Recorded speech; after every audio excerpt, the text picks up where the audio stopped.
Good day po sa inyong lahat mga idol. Kumusta po kayo dyan? Update po tayo mga idol sa ating tanim na sitaw dito sa aking backyard. Nakahulan natin mga idol. Doon sa labang. Doon mga idol. Dalawa yung pagi. Nawalan. Titignan natin ang halaman.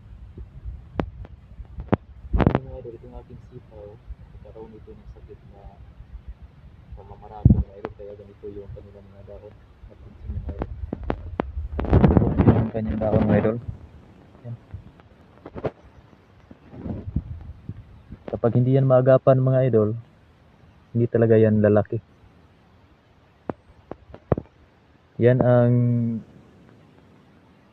sinusukuan ng mga farmers mga idol, yung pamamarako ng mga pananim. Kasi wala kasing gamot dyan mga idol eh. Sakit kasi yan sa sakit sa lupa. Yung iba dito mga idol, binubunot na lang nila at nililibing na lang sa lupa para hindi makahawa sa iba, sa ibang puno. At ako mga idol, hindi ko binubunot. Noong nakarang araw mga idol, lahat ito mga idol, ganito yung itsura niya. Lahat. Nung sinubukan ko yung nakita kong pamamaraan mga idol ay okay naman yung nagiging resulta. Nagkaroon siya ng sanga at yung mga dahon na nangungulubot, unti-unti na siyang gumaganda. Nagiging berde na siya. Ayan. Yung iba mga idol hindi pa naka-recover gaya tulad nito. Ito. Pero hindi ko to bubunutin mga idol. Susubukan ko muna. Update ko lang ito mga idol pag ano talaga magiging resulta. Tuloy-tuloy pa rin yung pag-aalaga mga idol. Hindi ko to siya bubunutin mga idol, yung pamamarako ganito.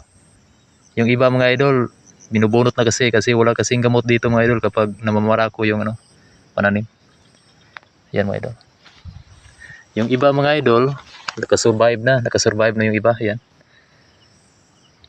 May iba pa na hindi nakasurvive. Pero subukan pa rin natin alagaan.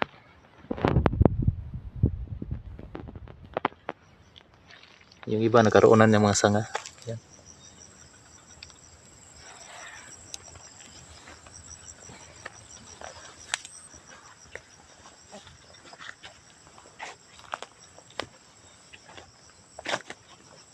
Ito ang palaya ko mga idol. Nasa taas na mga idol. Kapag ganito na kahaba yung ampalaya nyo mga idol, pwede na kayo mag-pruning. Noong nakarang araw mga idol ay nag-pruning po ako dito mga idol. Tinanggal